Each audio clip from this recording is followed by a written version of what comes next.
ನಮಸ್ತೆ, ನಾನು ಅಪರ್ಣಾ ಭಟ್. ನನ್ನ ಯೂಟ್ಯೂಬ್ ಚಾನಲ್ ಅಭಿಜ್ಞಾ ಲಾ ಸೀರೀಸ್ಗೆ ನಿಮಗೆಲ್ರಿಗೂ ಸ್ವಾಗತ. ಇವತ್ತಿನ ಈ ಒಂದು ವಿಡಿಯೋ ಟಾಪಿಕ್ ವಿಷಯ ಏನಂತಂದರೆ, ಕರ್ನಾಟಕ ರೆಂಟ್ ಆ್ಯಕ್ಟಲ್ಲಿ ಬರುವಂತಹ ಸೆಕ್ಷನ್ 27 ಬಹಳ ಇಂಪಾರ್ಟೆಂಟ್ ಇರುವಂತಹ ಸೆಕ್ಷನ್ನು. ಇದರಲ್ಲಿ ಸುಮಾರು 19 ಗ್ರೌಂಡ್ಸ್ ತನಕ ನಾವು ನೋಡ್ಬೋದು. ಈ ಎಲ್ಲ ಗ್ರೌಂಡ್ಸನ್ನು ನಾವು ಸರಿಯಾಗಿ ತಿಳ್ಕೊಂಡ್ರೆ ಎಕ್ಸಾಮಲ್ಲಿ ಯಾವುದಾದ್ರೂ ಒಂದು ಕ್ವಶನ್ ಬಂದೇ ಬರುತ್ತೆ. MCQದಲ್ಲಿ ಪ್ರಿಲಿಮ್ಸಲ್ಲಿ ಬರುವಂಥ ಕ್ವಶನ್ ಆಗಿರುವಂಥ ಕಾರಣಕ್ಕೆ ಯಾವುದಾದ್ರು ಒಂದು ಕ್ವಶನ್ ಈ ಸೆಕ್ಷನ್ 27 ಆಧಾರದ ಮೇಲೆ ಬರುವಂಥ ಒಂದು 90% ಸಾಧ್ಯತೆಗಳಿವೆ. ಸೊ ಅದಕ್ಕೋಸ್ಕರ ಈ ಒಂದು ಸೆಕ್ಷನ್ 27 ಸರಿಯಾಗಿ ಅರ್ಥ ಮಾಡ್ಕೊಳ್ಬೇಕು. ಸೊ ಆದರೆ ಆ ಓದಲಿಕ್ಕೆ ಒಂದು ಟೆಕ್ನಿಕ್ ಅಂತ ಇದೆ, ಯಾವ ರೀತಿಯಲ್ಲಿ ನಾವು ಓದಬೇಕು. ಯಾಕೆಂದರೆ ಹಲವಾರು ಅದೊಂದು 2-3 ಪುಟಗಟ್ಟಲೆ ಹೋಗುವಂತಹ ಒಂದು ಸೆಕ್ಷನ್ ಅದು. ನಾವು ಬೇರೆ ಆ್ಯಕ್ಟ್ ತೆಗೆದು ನೋಡಿದರೆ 2-3 ಪೇಜಸ್ಗಳು ಕಂಟಿನ್ಯೂಸ್ ಆಗಿ ಇರ್ತವೆ, ನೆನ್ಪಿಟ್ಕೊಳ್ಳಿಕ್ಕೆ ಬಹಳ ಕಷ್ಟ ಅಂತ ಅನಿಸುವಂಥದ್ದು. ಸೊ ಹಾಗೆ ಆ ನಿಟ್ಟಿನಲ್ಲಿ ನಾನು ಈ ಆಲ್ರೆಡಿ 6 ಬೇರೆ ಬೇರೆ ಸಬ್ಜೆಕ್ಟ್ಗಳ ವಿಷಯವಾಗಿ ವೀಡಿಯೋಸ್ಗಳನ್ನು ಮಾಡಿದ್ದೇನೆ. ಈ 48 ಡೇಸ್ ಚಾಲೆಂಜ್ ಹೇಳುವಂಥ ಇದರಲ್ಲಿ ನನ್ನ ವಾಟ್ಸಪ್ ಗ್ರೂಪಲ್ಲೂ ಸಹ, ಟಾರ್ಗೆಟ್ ಜುಡಿಷರಿ ವಾಟ್ಸಪ್ ಗ್ರೂಪ್ ಅಂತ ಇದೆ, ಅದರಲ್ಲೂ ಸಹ ನಾನು ತಿಳಿಸ್ಕೊಡ್ತಾ ಇದ್ದೇನೆ ಯಾವುದ್ಯಾವುದು ಆ ದಿನ ಓದ್ಕೊಳ್ಬೇಕು, ಯಾವ ಸೆಕ್ಷನ್ ಓದಬೇಕು ಅಂತ ಹೇಳಿ. ಹಾಗೂ ಇನ್ನೂ ಬಹಳ ಮುಖ್ಯವಾದಂಥ ವಿಷಯ ಏನಂತಂದರೆ, ಕೋಡ್ ಆಫ್ ಸಿವಿಲ್ ಪ್ರೊಸೀಜರ್ನ ಸ್ಟಡಿ ಮೆಟೀರಿಯಲ್, ನಾನೇ ಬರೆದಿರುವಂಥ ಸ್ಟಡಿ ಮೆಟೀರಿಯಲ್ ಸದ್ಯದಲ್ಲೇ ರಿಲೀಸ್ ಆಗ್ತಾ ಇದೆ. ಪ್ರಿಂಟ್ ಆಗಿದೆ, ಇನ್ನೂ ಏನು ಡಿಸ್ಪ್ಯಾಚ್ಗೆ ರೆಡಿ ಆಗಬೇಕು. ಸದ್ಯದಲ್ಲೇ ಒಂದು ವಾರದಲ್ಲಿ ರೆಡಿ ಆಗುತ್ತೆ. ಸೊ ಅದನ್ನು ಕೂಡ ನೀವು ಪರ್ಚೇಸ್ ಮಾಡ್ಬೋದು. ಹೇಗೆ, ಯಾವ ರೀತಿಲಿ ಪರ್ಚೇಸ್ ಮಾಡಬೇಕು ಹೇಳುವಂಥದ್ದನ್ನು ನಾನು ನೆಕ್ಸ್ಟ್ ವೀಡಿಯೋದಲ್ಲಿ ತಿಳಿಸ್ಕೊಡ್ತೇನೆ. ಅಥವಾ ನೀವು ನನ್ನ ವಾಟ್ಸಪ್ ಗ್ರೂಪ್ ಜಾಯ್ನ್ ಆದರೆ ಅದರಲ್ಲಿ ಅಪ್ಡೇಟ್ಸ್ಗಳು ಬರ್ತವೆ. ಅಥವಾ www.abhijnalegal.in ಹೇಳುವಂಥ ವೆಬ್ಸೈಟಲ್ಲೂ ಕೂಡ ಅದ್ರ ಬಗ್ಗೆ ಮಾಹಿತಿನ ವಿಶದವಾಗಿ ನಾನು ನೀಡ್ತಾ ಇದ್ದೇನೆ ಬರುವ ದಿನಗಳಲ್ಲಿ. ಕೇವಲ CPC ಮಾತ್ರ ಅಲ್ಲ, ಎಲ್ಲ ರೀತಿಯ ಸಬ್ಜೆಕ್ಟ್ಸ್ಗಳಿಗೂ ನಾವು ನಮ್ಮ ಏನು ಸ್ಟಡಿ ಮೆಟೀರಿಯಲ್ ಇದೆ ಅದು ತಯಾರಿಕೆ ಹಂತದಲ್ಲಿದೆ. ಸೊ ಯಾವಾಗಲೂ ಬೇಕಾದರೂ ಅದು ರೆಡಿಯಾಗಿ ನಿಮ್ಮ ಕೈಗೆ ಸಿಗುವಂತಹ ಬಹಳಷ್ಟು ಸಾಧ್ಯತೆ ಇದೆ. ಸೊ ಆ ಕಾರಣಕ್ಕೆ ನಮ್ಮ ಯೂಟ್ಯೂಬ್ ಚಾನಲ್ನ ನಿರಂತರವಾಗಿ ವೀಕ್ಷಣೆ ಮಾಡ್ತಾ ಇರಿ, ಸೊ ದ್ಯಾಟ್ ನೀವು ಯಾವುದೇ ಒಂದು ಅಪ್ಡೇಟ್ಸನ್ನು ಮಿಸ್ ಮಾಡದೇ ಇರೋ ಹಾಗೆ. ಹಾಗಿದ್ರೆ ಇವತ್ತಿನ ಒಂದು ವಿಡಿಯೋನ ಸ್ಟಾರ್ಟ್ ಮಾಡೋಣ. ಸೊ ಟಾಪಿಕ್ ಏನಂತಂದರೆ, ಕರ್ನಾಟಕ ರೆಂಟ್ ಆ್ಯಕ್ಟ್ 1999. ಸೊ ಇದು ಕನ್ನಡ ಲೆಕ್ಚರ್. ಇದರದ್ದು ಇಂಗ್ಲೀಷ್ ಲೆಕ್ಚರ್ ಕೂಡ ಅಭಿಜ್ಞಾ ಲೀಗಲ್ ಮ್ಯಾಥ್ಸ್ ಅಂತ ಹೇಳುವಂಥ ಇಂಗ್ಲೀಷ್ ಯೂಟ್ಯೂಬ್ ಚಾನಲ್ ಇದೆ. ಅದರಲ್ಲಿ ಕೂಡ ನಾನು ಅದರದ್ದು ಇಂಗ್ಲೀಷ್ ವರ್ಷನ್, ಇಂಗ್ಲೀಷ್ ಲೆಕ್ಚರ್ಸ್ಗಳನ್ನು ನಾನು ಹಾಕ್ತಾ ಇದ್ದೇನೆ. ಸೊ ಅದನ್ನು ಕೂಡ ನೀವು ಕಾಣ್ಬೋದು. ಸೊ ಏನು ಕರ್ನಾಟಕ ರೆಂಟ್ ಆ್ಯಕ್ಟ್ ಅಂದರೆ ಲೋಕಲ್ ಲಾ ಅಂತ ಹೇಳ್ತಾರೆ. ನಮ್ಮ ರಾಜ್ಯಕ್ಕೆ ಸಂಬಂಧಪಟ್ಟ ಹಾಗೆ, ಕರ್ನಾಟಕಕ್ಕೆ ಸಂಬಂಧಪಟ್ಟ ಹಾಗೆ ಬೇರೆ ಬೇರೆ ರಾಜ್ಯಗಳಲ್ಲಿ ಆಯಾ ರೆಂಟ್ ಆ್ಯಕ್ಟ್ಗಳಿರ್ತವೆ. ಈಗ ತಮಿಳ್ನಾಡಿಗೆ ಬೇರೆ ರೆಂಟ್ ಆ್ಯಕ್ಟ್ ಇರ್ಬೋದು, ಕೇರಳಕ್ಕೆ ಬೇರೆ ಇರ್ಬೋದು, ಅಥವಾ ಡೆಲ್ಲಿಗೆ ಬೇರೆ ಇರ್ಬೋದು, ಮಹಾರಾಷ್ಟ್ರಕ್ಕೆ ಬೇರೆ ಇರ್ಬೋದು. ಆಯಾ ರಾಜ್ಯಗಳಿಗೆ ಅವರವ್ರದ್ದೇ ಆದ ರೆಂಟ್ ಆ್ಯಕ್ಟ್ ಅಂತ ಇದೆ. ಹಾಗೆ ಕರ್ನಾಟಕ ರೆಂಟ್ ಆ್ಯಕ್ಟ್, ಸೊ ಇದು ನಮ್ಮ ಕರ್ನಾಟಕಕ್ಕೆ ಮಾತ್ರ ಸೀಮಿತವಾಗಿರುವಂಥದ್ದು. ಮೊದಲು ರೆಂಟ್ ಕಂಟ್ರೋಲ್ ಆ್ಯಕ್ಟ್ ಅಂತ ಇತ್ತು, ಈಗ ಕರ್ನಾಟಕ ರೆಂಟ್ ಆ್ಯಕ್ಟ್ ಆಫ್ 1999 ಅಂತ ಆಗಿದೆ ಇರುವಂಥದ್ದು. ಸೊ ಇದರಲ್ಲಿ 27ನೇ ಸೆಕ್ಷನ್ ಏನಿದೆ, ಈಗ ಲ್ಯಾಂಡ್ ಲಾರ್ಡ್ ಮತ್ತು ಟೆನೆಂಟ್ ಅಂತ ಇಬ್ಬರಿದ್ರೆ, ಆ ಲ್ಯಾಂಡ್ ಲಾರ್ಡ್ ಮತ್ತು ಟೆನೆಂಟ್ ಇರುವಾಗ ಲ್ಯಾಂಡ್ ಲಾರ್ಡು ಸುಮ್ಮನೆ ಟೆನೆಂಟನ್ನು ಅವನು ಮನೆಯಿಂದ ಹೊರಗೆ ಹಾಕಲಿಕ್ಕೆ ಸಾಧ್ಯ ಇಲ್ಲ. ಕೆಲವೊಂದು ಗ್ರೌಂಡ್ಸ್ಗಳು ಇದ್ದರೆ ಮಾತ್ರ ಅವನನ್ನು ಹೊರಗೆ ಹಾಕ್ಬೋದು. ಆದರೆ ಅವರಿಗೆ ಕರ್ನಾಟಕ ರೆಂಟ್ ಆ್ಯಕ್ಟ್ ಅಪ್ಲೈ ಆಗಬೇಕು. ರೆಂಟ್ ಆ್ಯಕ್ಟ್ ಅಪ್ಲೈ ಆಗಿದ್ರೆ ಬೇರೆ ಟ್ರಾನ್ಸ್ಫರ್ ಆಫ್ ಪ್ರಾಪರ್ಟಿ ಆ್ಯಕ್ಟ್ ಅದು ಅಪ್ಲೈ ಆಗುತ್ತೆ. ಯಾರ್ಯಾರಿಗೆ ಕರ್ನಾಟಕ ರೆಂಟ್ ಆ್ಯಕ್ಟ್ ಅಪ್ಲೈ ಆಗುತ್ತೆ ಅಂಥವರನ್ನು ಹೊರಗೆ ಹಾಕುವಾಗ ಅಷ್ಟು ಸುಲಭದಲ್ಲೇ ಹೊರಗೆ ಹಾಕ್ಲಿಕ್ಕೆ ಆಗೋದಿಲ್ಲ. ಕೆಲವೊಂದು ನಿರ್ದಿಷ್ಟವಾದ ಗ್ರೌಂಡ್ಸ್ಗಳಿದ್ದರೆ ಮಾತ್ರ, ಕೆಲವೊಂದಕ್ಕೆ ನೋಟಿಸು ನೀಡಬೇಕಾಗಿರುತ್ತೆ, ಕೆಲವೊಂದು ಅಪ್ಲಿಕೇಶನ್ ಹಾಕಲಿಕ್ಕೆ, ಕೋರ್ಟಿಂದ ಡಿಗ್ರಿ ತೊಗೊಳ್ಳಿಕ್ಕೆ ಕೆಲವೊಂದು ಕಂಡೀಷನ್ಸ್ಗಳು ಇದ್ದೇ ಇರ್ತವೆ. ಸೊ ಅದು ಯಾವುದು ಅಂತ ನಾವು ಇವತ್ತು ನಮ್ಮ ವಿಡಿಯೋದಲ್ಲಿ ನೋಡೋಣ. ಸೊ ನೋಡಿ, ಯಾವತ್ತೂ ನಾವು ಒಂದು ಬಹಳಷ್ಟು ವಿಷಯಗಳು ಇರುವಾಗ we have to make a chart of that. ಅದನ್ನು ಚಾರ್ಟ್ ಅಂತ ಹೇಳಿ ನಾವು ಮಾಡ್ಕೊಳ್ಬೇಕಾಗತ್ತೆ.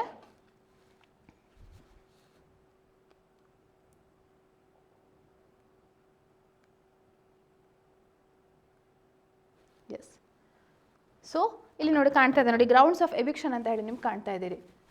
ಇಲ್ಲಿ ಎಷ್ಟಿದೆ, ಸುಮಾರು 19 ಗ್ರೌಂಡ್ಸ್ಗಳಿವೆ. ಸೊ 19 ಲಿಸ್ಟ್, ಬೇರೆ ಬೇರೆ ಲಿಸ್ಟ್ಗಳನ್ನು ನೀವು ತಿಳ್ಕೊಳ್ಬೇಕಾಗತ್ತೆ ಸೆಕ್ಷನ್ 27 ಒಂದೇ ಅಂತ ಆದರೆ.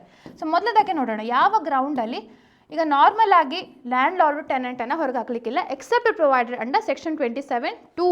ಸೊ ಇದು ನೀಡಿರುವಂಥದ್ದು ಯಾವುದ್ರಲ್ಲಿ ಅಂದರೆ ಸೆಕ್ಷನ್ 27, ಅದರಲ್ಲಿ ಸಬ್ಸೆಕ್ಷನ್ 2 ಅಲ್ಲಿ ABC ಅಂತ. ಸೊ ಇದು A, ಇದು B, ಸೊ ಹೀಗೆ ಕಂಟಿನ್ಯೂ ಆಗ್ತಾ ಹೋಗುತ್ತೆ. ಸೊ A to S ತನಕ ಹೀಗೆ ಕಂಟಿನ್ಯೂ ಆಗುತ್ತೆ. ಸೊ ಇಲ್ಲಿ ನಾನು ಬರಿತಾ ಹೋದರೆ ABCD ಅಂತ ಹೇಳಿ ಲಾಸ್ಟಿಗೆ ಇಲ್ಲಿ ಬರುವಂಥದ್ದು S. ಸೊ S ತನಕ ಇದು ಬರುವಂಥದ್ದು. ಓಕೆ,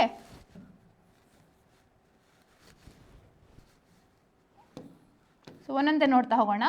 ಮೊದಲನೇದಾಗಿ ಫಸ್ಟ್ ಆಫ್ ಆಲು ರೆಂಟ್ ಕಟ್ಟದಿದ್ರೆ, ಸೊ ಸುಮಾರು 2 ತಿಂಗಳ ತನಕ ರೆಂಟ್ ಬಾಕಿ ಇದೆ ಅಂತ ಆದರೆ, ಹಾಗೆ ನೋಟಿಸ್ ಕೊಟ್ಟು ಸಹ ಡಿಫಾಲ್ಟ್ ಮಾಡಿದರೆ, ಆವಾಗ ರೆಂಟ್ ಆ ಕಾರಣದ ಅರಿಯರ್ಸ್ ಆಫ್ ರೆಂಟ್ ಇದೆ ಅಂತ ಹೇಳುವಂಥ ಕಾರಣಕ್ಕೆ ಈ ಎವಿಕ್ಷನ್ ಸೂಟ್ ಹಾಕ್ಬೋದು. ಹಾಗೆ ಆದರೆ ಕೋರ್ಟ್ ಆರ್ಡರ್ ಮಾಡಿದ 1 ತಿಂಗಳ ಒಳಗೆ ಪೇಮೆಂಟ್ ಮಾಡಿದ್ರು ಅಂತ ಆದರೆ tenant, then there is no kind of eviction ಮಾಡಲಿಕ್ಕಿಲ್ಲ. ಓಕೆ, ಆದರೆ ಈಗ ಸಬ್ಸಿಕ್ವೆಂಟ್ಲಿ ಮತ್ತೆ ಅದೇ ತಪ್ಪು ಮಾಡಿದ್ದಾನೆ, ಆವಾಗ ನೋಟಿಸ್ ಕೊಡಬೇಕಂತ ಇಲ್ಲ, ಮೊದಲನೇ ಸಲ ನೋಟಿಸ್ ಕೊಡಬೇಕು. ಆದರೆ ಮತ್ತೆ ಅದೇ ತಪ್ಪು ಮಾಡ್ತಾ ಇದ್ದಾಗ ಮತ್ತೆ ನೋಟಿಸ್ ಕೊಡಬೇಕಂತ ಇಲ್ಲ, ಡೈರೆಕ್ಟಾಗಿ they can file an application. So the first ground is arrears of rent. ಇನ್ನು ಸೆಕೆಂಡ್ ಗ್ರೌಂಡು ಸಬ್ಲೆಟ್, ಯಾರಿಗಾದರೂ ಸಬ್ಲೆಟ್ ಮಾಡಿದ್ದಾರೆ, ಆ ಟೆನೆಂಟ್ ಏನಿದ್ದಾನೆ ಅವನೇ ಬಾಡಿಗೆಲಿರೋನು, ಅವನು ಮತ್ತೊಬ್ಬರಿಗೆ ಬಾಡಿಗೆ ನೀಡಿದ್ದಾನೆ, ಅಥವಾ ಬೇರೆಯವರಿಗೆ ಅಸೈನ್ ಮಾಡಿದ್ದಾರೆ, ಅಥವಾ ಆ ಪೊಸೆಷನ್ನ ಬೇರೆ ಯಾರಿಗೂ ಕೊಟ್ಟಿದ್ದಾರೆ ವಿತೌಟ್ ದಿ ಕನ್ಸೆಂಟ್. ಲ್ಯಾಂಡ್ಲಾರ್ಡ್ನ ಕನ್ಸೆಂಟ್ ಇಲ್ಲದೆ ಹೀಗೆ ಮಾಡಿದ್ರು ಅಂದರೆ ಲ್ಯಾಂಡ್ಲಾರ್ಡ್ ಅವನ ವಿರುದ್ಧ ಕೇಸ್ ಹಾಕ್ಬೋದು. Next misuse of the premises. ಯಾವುದೋ ಒಂದು ಕಾರಣಕ್ಕೆ ಪ್ರಿಮೈಸಸನ್ನು ಯೂಸ್ ಮಾಡಲಿಕ್ಕೆ ಕೊಟ್ಟಿರ್ತಾರೆ, ಆದರೆ ಆ ಟೆನೆಂಟು ಮಿಸ್ಯೂಸ್ ಮಾಡಿಕೊಂಡು ಲ್ಯಾಂಡ್ಲಾರ್ಡ್ನ ಕನ್ಸೆಂಟ್ ಇಲ್ಲದೆ, ಆವಾಗ then that is another ground.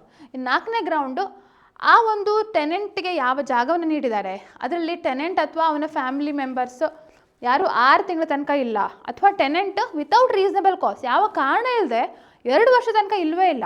So ಅಂಥ ಸಂದರ್ಭದಲ್ಲಿ ಸಹ it's a ground of eviction, no occupation ಅಂತ.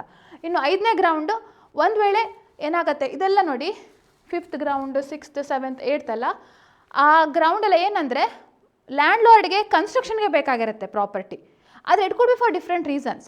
ಸೊ ಇಲ್ಲಿ ಏನಾಗುತ್ತೆ, ರಿಪೇರ್ ಮಾಡಬೇಕು, ಇಟ್ಸ್ ಅನ್ಫಿಟ್, ಆ ಜಾಗ ಬಹಳ ಬೀಳಲಿಕ್ಕೆ ಆಗಿದೆ building. So if it's unfit or unsafe for human habitation, ಅದಕ್ಕೋಸ್ಕರ ರಿಪೇರ್ ಮಾಡಬೇಕು. ಅಥವಾ ಗೌರ್ಮೆಂಟ್ ಡೆಮಾಲಿಷನ್ ಮಾಡಲಿಕ್ಕೆ ಹೇಳಿದೆ, ಅಥವಾ ಯಾವುದಾದ್ರು ಬಿಲ್ಡಿಂಗ್ ವರ್ಕ್ ಮಾಡಬೇಕು, ಗೌರ್ಮೆಂಟ್ ಸ್ಕೀಮ್ ಇದೆ ಅಂತ ಹೇಳುವಂಥ ಆ ಕಾರಣಕ್ಕೆ ಡೆಮಾಲಿಷನ್ ಮಾಡಬೇಕು, ಅಥವಾ ರಿಪೇರಿ ಮಾಡಬೇಕು ಅಂತ ಹೇಳುವಂಥ ಕಾರಣಕ್ಕೆ ಲ್ಯಾಂಡ್ಲಾರ್ಡ್ಗೆ ಬೇಕಾಗಿರ್ಬೋದು ಪ್ರಾಪರ್ಟಿ. ಅಥವಾ ಬಿಲ್ಡಿಂಗನ್ನು ಆಲ್ಟ್ರೇಷನ್ ಮಾಡಬೇಕು, ಅದಕ್ಕೆ ಏನಾದರೂ ಎಡಿಷನ್ ಮಾಡಬೇಕು, ಅಥವಾ ರೀಬಿಲ್ಡ್ ಮಾಡಬೇಕು ಹೇಳುವಂಥ ಕಾರಣಕ್ಕೆ ಲ್ಯಾಂಡ್ಲಾರ್ಡು ಆ ಪ್ರಾಪರ್ಟಿನ ಕೇಳ್ಬೋದು. ಆದರೆ ಈ ಕೆಲವೊಂದು ಸಂದರ್ಭಗಳಲ್ಲಿ ಟೆನೆಂಟ್ಗೆ ರೀ ಎಂಟ್ರಿ ಅಂತ ಇರುತ್ತೆ, ಯಾಕೆಂದರೆ ಆ ಪ್ರಾಪರ್ಟಿ ಇದು ಚೇಂಜ್ ಆಗುತ್ತಲ್ವಾ. ಸೊ ಮೊದಲು ಎಷ್ಟು ಜಾಗಕ್ಕೆ ಅವರು ಟೆನೆಂಟ್ ಆಗಿದ್ದರು ಅಷ್ಟು ಜಾಗಕ್ಕೆ ಅವರು ಮತ್ತೆ ನಮಗೆ ಮತ್ತೊಮ್ಮೆ ಟೆನೆನ್ಸಿ ಹಕ್ಕನ್ನು ಕೊಡಿ ಅಂತ ಕೇಳುವಂಥ ಒಂದು ಅಧಿಕಾರ ಇರುತ್ತೆ. ಸೊ ಅದಕ್ಕೆ ರೈಟ್ ಆಫ್ ರೀ ಎಂಟ್ರಿ ಅಂತ ಹೇಳ್ತಾರೆ. ಕೆಲವೊಂದು ವಿಷಯಗಳಲ್ಲಿ ಆ ಸಂದರ್ಭಗಳಿವೆ, ಆದರೆ ನೀವು ಮೇಯ್ನಾಗಿ ಗ್ರೌಂಡ್ಸ್ಗಳು ಯಾವುದು ಅಂತ ತಿಳಿದಿಟ್ಕೊಳ್ಳಿ. ಮತ್ತು ಮಿನಿಮಮ್ 2 ಫ್ಲೋರ್ಗಳ ಕಟ್ಟಡ ಆಗಿದ್ದರೆ ಮತ್ತು ಹೊಸದಾಗಿ ಬಿಲ್ಡಿಂಗ್ ಮಾಡಬೇಕು ಅಂತ ಹೇಳುವಂಥ ಕಾರಣಕ್ಕೆ ಲ್ಯಾಂಡ್ಲಾರ್ಡ್ ಡೆಮಾಲಿಷ್ ಮಾಡಿ ರೀಬಿಲ್ಡ್ ಮಾಡಬೇಕು, ಅದಕ್ಕೋಸ್ಕರನೂ ಕೂಡ ಟೆನೆಂಟನ್ನು ಎವಿಕ್ಟ್ ಮಾಡ್ಬೋದು. ಸೊ ಇದೆಲ್ಲವೂ ಕೂಡ ಏನು, ಕೆಲವೊಂದು ಲ್ಯಾಂಡ್ಲಾರ್ಡು ಕಟ್ಟಬೇಕು ಅಥವಾ ಡೆಮಾಲಿಷ್ ಮಾಡಬೇಕು ಹೇಳುವಂಥ ಕಾರಣಕ್ಕೆ ಟೆನೆಂಟನ್ನು ವೆಕೇಟ್ ಮಾಡಿ ಮತ್ತು ಆ ಪ್ರಾಪರ್ಟಿಯನ್ನು ಲ್ಯಾಂಡ್ಲಾರ್ಡ್ನ ಪೊಸಿಷನ್ಗೆ ತೊಗೊಂಡು ಅದನ್ನು ಕಟ್ಟುವಂಥ ಪ್ರೊಸೀಜರು ಇಲ್ಲಿ ಈ ಗ್ರೌಂಡ್ಸಲ್ಲಿ ನಾವು ಕಾಣ್ತೇವೆ. ಇನ್ನು 10ನೇ ಗ್ರೌಂಡಲ್ಲಿ ನಾವು ನೋಡೋದಾದರೆ ಟೆನೆಂಟ್ ಅಕ್ವಿಸಿಷನ್. ಟೆನೆಂಟ್ ಬೇರೆ ಯಾವುದೋ ಪ್ರಾಪರ್ಟಿನ ಅಕ್ವೈರ್ ಮಾಡಿದ್ದಾನೆ, ಸೊ ಹಾಗಿರುವಾಗ ಇಲ್ಲಿ ಯಾಕೆ ಸುಮ್ಮನೆ ಅವನಿಗೆ ಅಂತ ಹೇಳಿ, ಸೊ ಟೆನೆಂಟ್ ಅಥವಾ ಅವನು family member if they have acquired vacant position or commercial premises, then ಅವರಿಗೆ ಆ ಒಂದು ಇದು ಸಿಗತ್ತೆ. ಅಥವಾ 11th ಗ್ರೌಂಡ್ ನಾವು ನೋಡೋದಾದರೆ, ಈಗ ಕೆಲವೊಂದು ಸಲ ಕ್ವಾರ್ಟರ್ಸ್ ಅಂತ ಕೊಟ್ಟಿರ್ತಾರೆ ಅಲ್ವಾ, ಟೆನೆಂಟ್ ಲ್ಯಾಂಡ್ಲಾರ್ಡ್ ಹತ್ರ ಕೆಲಸಕ್ಕಿದ್ದಾನೆ ಅಂತ ಹೇಳುವಂಥ ಕಾರಣಕ್ಕೆ ಆ ಕಾರಣಕ್ಕೆ ಅವನಿಗೆ ಆ ಮನೆಯನ್ನು ಕೊಟ್ಟಿರ್ತಾರೆ. ಆದರೆ ಕೆಲಸವೇ ನಿಂತೋದ್ರೆ, ಅವನೀಗ ಕೆಲಸನೇ ಮಾಡ್ತಾ ಇಲ್ಲ, if the employment has ceased, ಆವಾಗ ಆ ಮನೆಯನ್ನು ಕೊಡುವಂಥದ್ರಲ್ಲಿ ಅರ್ಥ ಇಲ್ಲ, ಸೊ ಆವಾಗ ವೇಕೇಟ್ ಮಾಡಲಿಕ್ಕೆ ಹೇಳ್ಬೋದು. ಅಥವಾ ಇನ್ನೊಂದು 12ನೇ ಗ್ರೌಂಡ್ ಅಂದರೆ tenant has cost substantial damage, ಬಹಳ ಡ್ಯಾಮೇಜ್ ಆಗಿದೆ ಪ್ರಾಪರ್ಟಿಗೆ, ಎಷ್ಟು ಅಂದರೆ ಸುಮಾರು 6 ತಿಂಗಳು ರೆಂಟ್ ಆಗುವಷ್ಟು ವ್ಯಾಲ್ಯೂ ಇರುವಷ್ಟು ಡ್ಯಾಮೇಜ್ ಮಾಡಿದ್ದಾನೆ ಅಥವಾ ಆಲ್ಟ್ರೇಷನ್ ಮಾಡಿದ್ದಾರೆ. ಅಂಥ ಸಂದರ್ಭದಲ್ಲಿ ಲ್ಯಾಂಡ್ಲಾರ್ಡ್ ಟೆನೆಂಟ್ಗೆ ವೆಕೇಟ್ ಮಾಡಲಿಕ್ಕೆ, ಇದೆಲ್ಲವೂ ಕೂಡ ಏನು, ಟೆನೆಂಟನ್ನು ಎವಿಕ್ಟ್ ಮಾಡಲಿಕ್ಕೆ ಕೋರ್ಟಲ್ಲಿ ಅಪ್ಲಿಕೇಶನ್ ಹಾಕ್ಬೋದು ಅಂತ ಹೇಳುವಂಥ ಗ್ರೌಂಡ್ಸ್. ಡೈರೆಕ್ಟಾಗಿ ಅವ್ನು ಮಾಡಲಿಕ್ಕೆ ಹೇಳಲಿಕ್ಕೆ ಆಗೋದಿಲ್ಲ, ಕೋರ್ಟಲ್ಲಿ ಎವಿಕ್ಷನ್ ತೊಗೊಳ್ಬೇಕಾಗತ್ತೆ. ಅಥವಾ ಈ ಟೆನೆಂಟ್ಗೆ ಕನ್ವಿಕ್ಷನ್ ಆಗಿದ್ದಿದ್ರೆ, ಯಾಕೆ ಕನ್ವಿಕ್ಷನ್ ಆಗಿರುತ್ತೆ, ಅವನು ನ್ಯೂಸೆನ್ಸ್ ಮಾಡಿದ್ದಾನೆ ಬೇರೆ ಯಾರಿಗೋ, ಪಬ್ಲಿಕ್ ನ್ಯೂಸೆನ್ಸ್ ಮಾಡಿದ್ದಾನೆ, ಅಥವಾ ಆ ಪ್ರಾಪರ್ಟಿನ ಇಮ್ಮಾರಲ್ ಅಥವಾ ಇಲ್ಲಿಗಲ್ ಪರ್ಪಸ್ಗೆ ಯೂಸ್ ಮಾಡಿದ್ದಾನೆ ಹೇಳುವಂಥ ಕಾರಣಕ್ಕೆ ಟೆನೆಂಟ್ಗೆ ಕನ್ವಿಕ್ಷನ್ ಆಗಿದೆ, ಅದಕ್ಕೋಸ್ಕರ ಅವನನ್ನು ಆ ಗ್ರೌಂಡ್ ಮೇಲೆ ಎವಿಕ್ಟ್ ಮಾಡ್ಬೋದು. ಅಥವಾ ಈಗ ಕೆಲವೊಂದು ಸಲ ಲೀಸಿಗೆ ಕೊಡುವಾಗ ಟೆನೆಂಟ್ಗೆ ಕೆಲವೊಂದು ಇದು ಹಾಕಿರ್ತಾರೆ, ಕಂಡೀಷನ್ಸ್ ಹಾಕಿರ್ತಾರೆ. ಆ ಕಂಡೀಷನ್ಸನ್ನು ಅವನು ಗೌರ್ಮೆಂಟ್ ಇಂಪೋಸ್ ಮಾಡಿರೋಂಥ ಕಂಡೀಷನ್ಸ್ ಆಗಿರುತ್ತೆ, ಅದನ್ನು ಅವನು ಕಂಪ್ಲೈ ಮಾಡ್ತಾ ಇಲ್ಲ, ಆವಾಗಲೂ ಸಹ ಟೆನೆಂಟನ್ನು ಹೊರಗೆ ಹಾಕ್ಬೋದು. ಮತ್ತು ಇನ್ನೊಂದು ಏನಂದರೆ, ಟೆನೆಂಟ್ ಲ್ಯಾಂಡ್ಲಾರ್ಡ್ನ ಟೈಟಲನ್ನೇ ಡಿನೈ ಮಾಡ್ತಿದ್ದಾನೆ. ಲ್ಯಾಂಡ್ಲಾರ್ಡ್ನ ಟೈಟಲ್ ಡಿನೈ ಮಾಡ್ತಾನೆ ಅಂದರೆ ಸೀರಿಯಸ್ ವಿಷಯ, ಯಾಕಂದರೆ ಲ್ಯಾಂಡ್ಲಾರ್ಡ್ ಇರುವಂಥ ಕಾರಣಕ್ಕೆ ಟೈಟಲ್ಗೆ ಆ ಪ್ರಾಪರ್ಟಿ, ಆ ಪ್ರಿಮೈಸಸ್ ಟೆನೆನ್ಸಿಗೆ ಸಿಕ್ಕಿರುವಂಥದ್ದು ಅಥವಾ ಲೀಸಿಗೆ ಸಿಕ್ಕಿರುವಂಥದ್ದು. ಅದನ್ನು ಬಿಟ್ಟು ಅವನು if is denying the landlord's title, ಆವಾಗ ನೆಸೆಸರಿಲಿ ಲ್ಯಾಂಡ್ ಲಾರ್ಡು ಟೆನೆಂಟನ್ನು ಇಟ್ಕೊಳ್ಬೇಕಾಗಿರೋ ಅವಶ್ಯಕತೆ ಇಲ್ಲ, ಅವನನ್ನು ಎವಿಕ್ಟ್ ಮಾಡಿ ಅಂತ ಕೋರ್ಟ್ಗೆ ಕೇಳ್ಬೋದು. ಇನ್ನು ನೆಕ್ಸ್ಟ್ 16th ಗ್ರೌಂಡ್, ಟೆನೆಂಟ್ ತಾನು ಬೊನಫಿಡೆ ಟೆನೆಂಟ್ ಅಲ್ಲ, ತಾನು ಸದುದ್ದೇಶದಲ್ಲಿರುವಂಥ ಟೆನೆಂಟ್ ಅಲ್ಲ ಟೆನೆಂಟ್ ಅಂತ ಹೇಳುವಂಥದ್ದು ಪ್ರೂವ್ ಮಾಡಲಿಕ್ಕೆ ಆಗದೇ ಇರುವಂಥ ಸಂದರ್ಭದಲ್ಲಿ ಆವಾಗ ಅವನನ್ನು ಎವಿಕ್ಟ್ ಮಾಡ್ಬೋದು.